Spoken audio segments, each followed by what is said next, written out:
তৃতীয় বিশ্বযুদ্ধের আশঙ্কার মাঝে আরো এক খারাপ খবর। হিসেব ছাপিয়ে জলস্তর বাড়ছে পৃথিবী জুড়ে।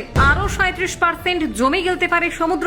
বিপদ বেশি দক্ষিণ পূর্ব এশিয়ায়। হিসেবেই ভুল, সমুদ্রে জলস্তর ভাবনার চেয়েও দ্রুত বাড়ছে। বিপদের মুখে কোটি কোটি মানুষ। বিজ্ঞানীদের নতুন সতর্কবার্তা, শতাব্দীর শেষে ডুবে যেতে পারে আরো 37% উপকূল। সমুদ্রের জলস্তর নিয়ে পুরনো হিসেব ভ্রান্ত, নতুন গবেষণায় বাড়ল বিপদের আশঙ্কা। পৃথিবীর উপকূলের বড় সংকেত, সমুদ্র এগোচ্ছে স্থলভাগের দিকে দ্রুত গতিতে। শুধু পরিসংখ্যান নয়, বাস্তবের বিপদ। সমুদ্রের জলস্তর বাড়ায় বদলে যাচ্ছে মানুষের জীবন। 3 ফুট পর্যন্ত বেড়েছে জলস্তর। নতুন গবেষণায় উদ্বেগ বাড়ল বিজ্ঞানীরা। শতাব্দীর শেষে জলের তলায় বহু শহর। সমুদ্র নিয়ে নতুন গবেষণায় চাঞ্চল্য।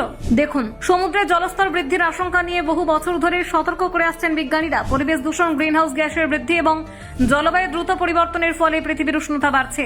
তার সরাসরি প্রভাব পড়ছে মেরু অঞ্চলের বরফ গলন এবং সমুদ্রের জলস্তরের উপর। তবে সাম্প্রতিক এক গবেষণা ইঙ্গিত দিচ্ছে পরিস্থিতি হয়তো আগের ধারণার চেয়ে অনেক বেশি ভয়াবহ। ইউরোপের একদল বিজ্ঞানী সম্প্রতি সমুদ্রের জলস্তর নিয়ে নতুন করে গবেষণা করেছেন। তাদের এই গবেষণার ফল প্রকাশিত হয়েছে বিজ্ঞান সাময়িকী নেচারে। গবেষণায় দেখা গিয়েছে, এতদিন সমুদ্রের জলস্তর বৃদ্ধির যে হিসেব ভবিষ্যতে পরিকল্পনা করা হচ্ছিল তাতে গুরুতর ত্রুটি ছিল। নতুন গবেষণা অনুযায়ী বিশ্বের প্রায় 90% উপকূলীয় এলাকায় জলস্তরের উচ্চতা আগের তুলনায় গড়ে 1 ফুট করে কম ধরা হয়েছিল।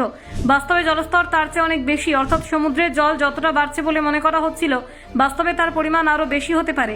বিশেষ করে ইন্দো প্রশান্ত মহাসাগরীয় অঞ্চলের কিছু উপকূলে জলস্তর বৃদ্ধির হার আরও উদ্বেগজনক।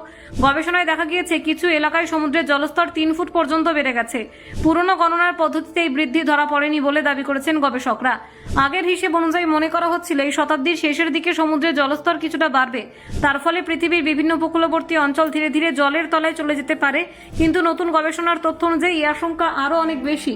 বিজ্ঞানীদের একাংশের মতে, নতুন হিসেব যদি সঠিক হয় তাহলে এই শতাব্দীর শেষ নাগাদ অতিরিক্ত প্রায় 37% উপকূলবর্তী ভূমি সমুদ্রের তলায় তলিয়ে যেতে পারে। এর ফলে বিশ্বজুড়ে 7 থেকে 13 কোটি মানুষের জীবন সরাসরি বিপদের মুখে পড়তে পারে। নেদারল্যান্ডের অধ্যাপক ফিলিপ মিন্ডারহুড জানিয়েছেন, আগের গবেষণায় সমুদ্র এবং স্থলভাগের উচ্চতা আলাদা আলাদাভাবে পরিমাপ করা হয়েছিল। কিন্তু বাস্তবে যেখানে সমুদ্রের জল স্থলভাগের সঙ্গে মিশে যায়, সেখানে অনেক জটিল প্রাকৃতিক ক্রিয়া কাজ করে।